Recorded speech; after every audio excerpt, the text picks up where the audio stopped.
Good morning, friends. In this episode, we are chatting about financial security and risks and feeling peace in all of it. So, is there real security out there, or is it always a false sense of security? Do you get nervous when you don't know the entire blueprint? Do you start controlling and over planning so you feel sure about the end game? Are you afraid to take the risk when God calls you to act on something without knowing the whole picture? I know you'll love this episode as we renew your money mindset and a sense of security in Christ and not wealth. Let's get a new perspective on financial freedom and peace and trusting in God's provision.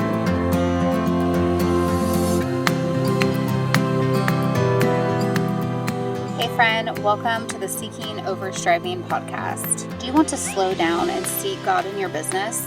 Do you find yourself up late at night Googling side hustle and making more money online in hopes for financial freedom? Do you wake up with good intentions to start your day with God, to be more present with your family, and to get all of your to-dos crossed off, only to end up feeling guilty when you spend the day consumed with social media? You've added more to your plate and you put off that Bible study yet again. Hey, I'm Beth, and I too was constantly thinking about how to make more money, and I felt like I had to hustle for everything on my dream board, and I wished I could have financial freedom. I wanted 10K months, more peace, and to be present with my family, but I didn't have any boundaries. I wasn't seeking God in my business, and I kept thinking I was the only one who was going to make it happen for myself, until God showed me the truth. I needed to ditch boss babe culture and follow Him.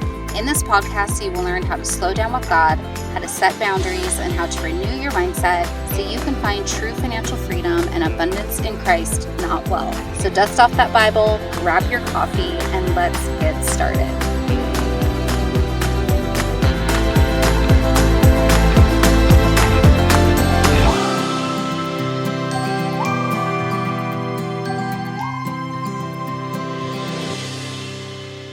Did you know that I do one-on-one coaching for women just like you, burnt out Christian entrepreneurs who want to slow down and seek God in their business? If you aren't sure what that realistically looks like or if it's even possible, I understand. And I know how exhausted you are and how the idea of doing things differently sounds like one more overwhelming and impossible thing to figure out right now. Guess what? That's why I'm here. During your coaching call, I will help you strategically slow down, seek God in your business, and reprioritize Him so you can have peace, you can be present with your family, and you can experience financial freedom and abundance that goes far beyond anything that you can put on your vision board. There's no reason to wait. Now is the time to get back on track with God. You can visit my website, www.revivalb.co, to book your call. So dust off that Bible today. Today is the day, sis, and I'm excited to help you through this, and I cannot wait to talk to you soon. So I was watching a webinar the other day, and the speaker said, risk-taking is not reckless, but a joy in walking in faith. That's so true.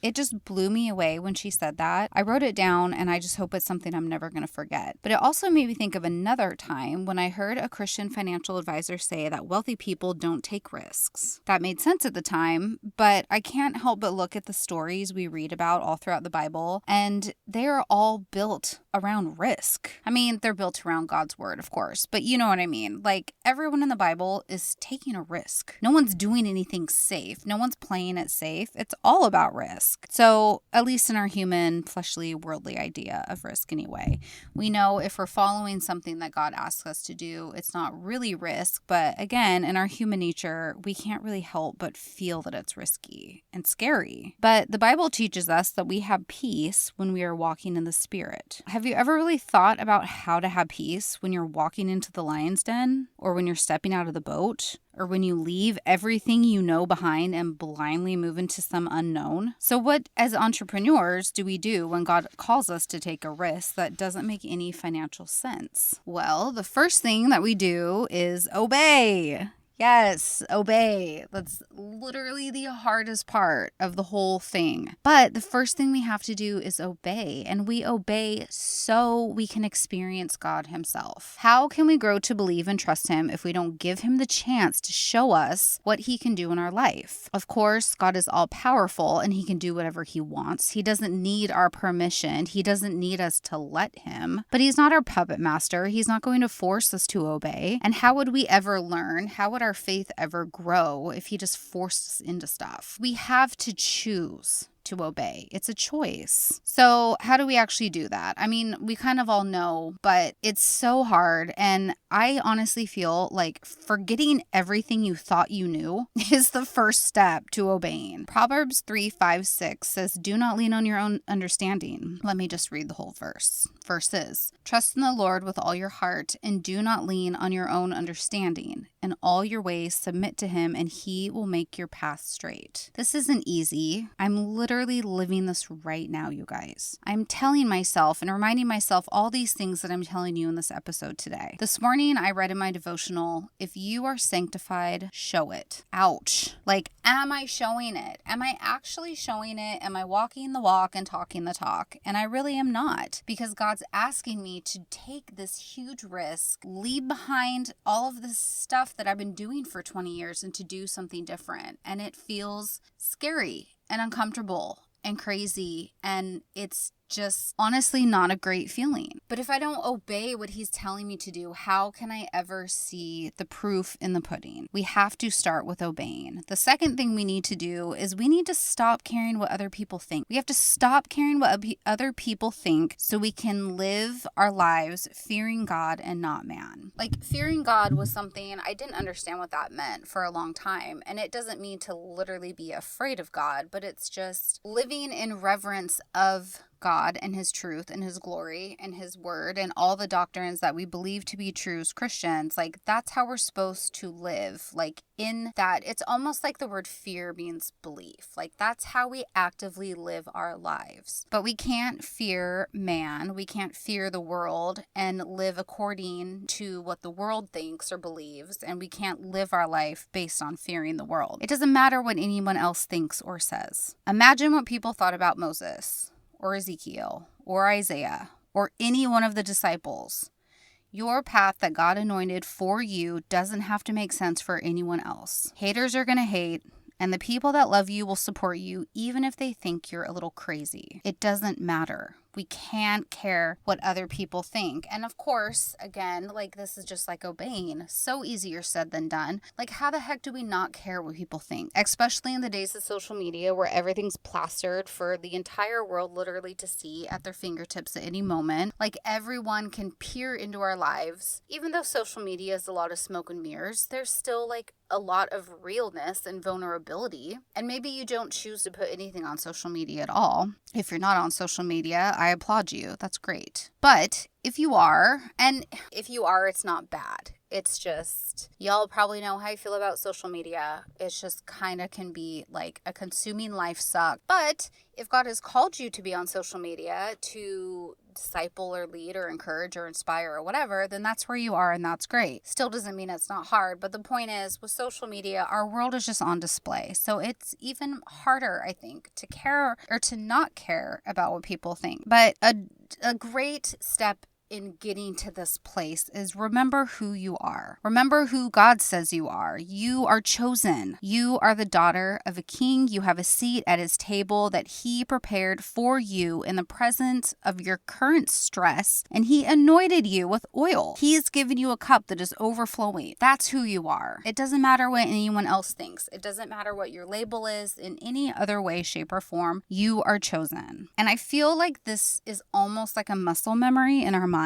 We have to renew the attitude of our minds, as Ephesians 4:23 says. And it's not easy, but the more we exercise it, I feel like the easier it gets as faith builds. The more we remember who God says we are, makes it easier to not care so much about what everyone else thinks. And like, the more we take that actual action and do it, the easier it gets over time. Not an easy process, but it's a place to start. And I feel like the third thing we need to do is do a pulse check. Audit your heart so you can recognize what is important to you. Matthew 6:21 says, "For where your treasure is, your heart will also be there. We need to be honest with ourselves. What is our treasure? What is your treasure? Is it comfort? Is it safety? Is it financial security? Is it certainty and knowing the entire plan? Is it security that everyone thinks good things about you or what other people think about you? Do you think that the prophets or the disciples were worried about any of these things? I'm sure most of them were worried about all of these things. Maybe some weren't, but they answered God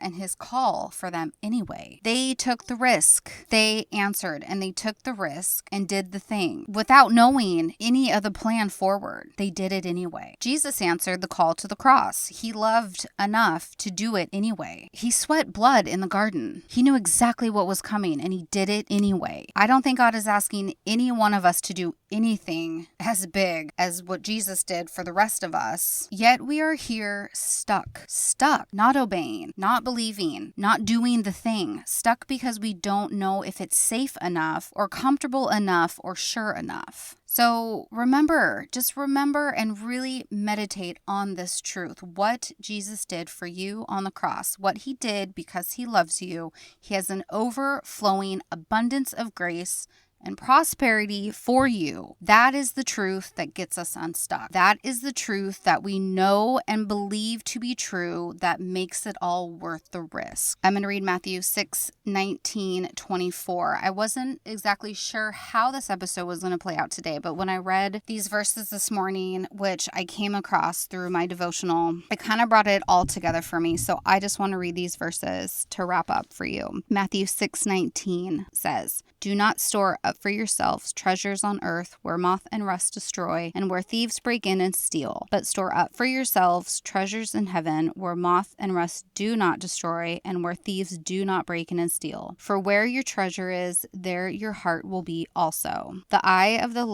is the lamp of the body. If your eyes are good, but your whole body will be full of light. But if your eyes are bad, your whole body will be full of darkness. If then the light within you is darkness, how great is that darkness? No one can serve two masters. Either he will hate one and love the other, or he will be devoted to one and despise the other. You cannot serve both God and money." And I was reading in my footnotes in my Bible for those verses. Again, that was Matthew 6:19-24. And it says, "Storing up moth and rust, representative of all agents and processes that destroy worldly possessions. Houses in the Holy Land had walled maze of mud and brick so they could be broken into easily, where the thieves come in and steal. Treasures in heaven, anything done in life that has eternal value will be rewarded and is rich toward God. The eye is the lamp of the body. It lets lights in to illuminate your body. Your eyes are good. You recognize the folly of storing up wealth. The whole body represents the entire person. Your eyes are bad. They are blind to the deceitfulness of wealth." And then 24 went on to say, "No one can serve two masters. He will hate the one and love the other, or he will be devoted to one and despise the other. You cannot serve both God and money." So if God is asking you to take a risk and there's financial insecurity, who are you serving? Are we going to cling to that financial security? Is that actually even real? Is it really secure? I always think of this. If the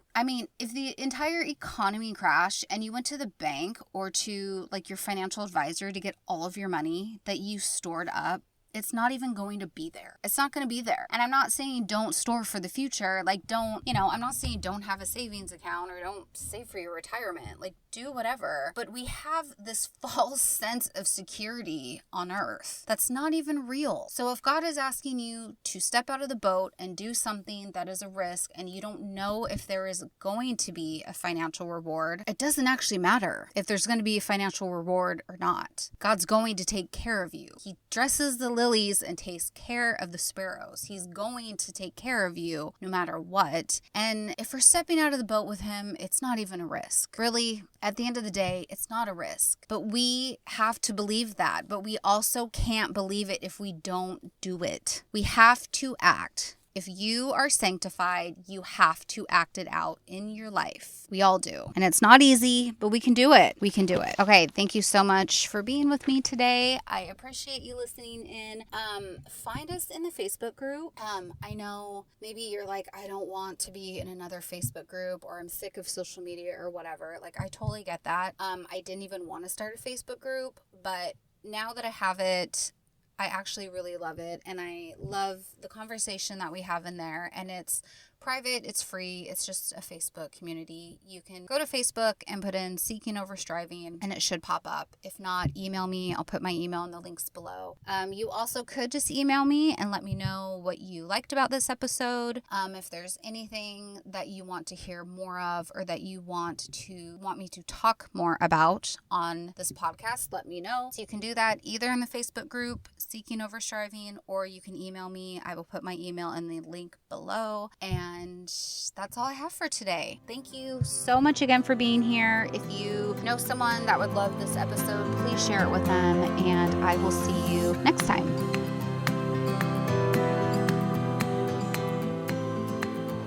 Hey friend, I hope today's episode blessed you. If so, would you take 30 seconds to please leave me a review on Apple Podcast? And I would love it if you would help me spread the movement and share this episode with a boss babe you know who may also need to stop striving and start seeking. Okay, don't let that Bible collect any dust. I will see you back here in a couple days for another episode, and until then, be intentional about slowing down, seeking God in your business, and remembering that true abundance comes from Him and abiding in His promises.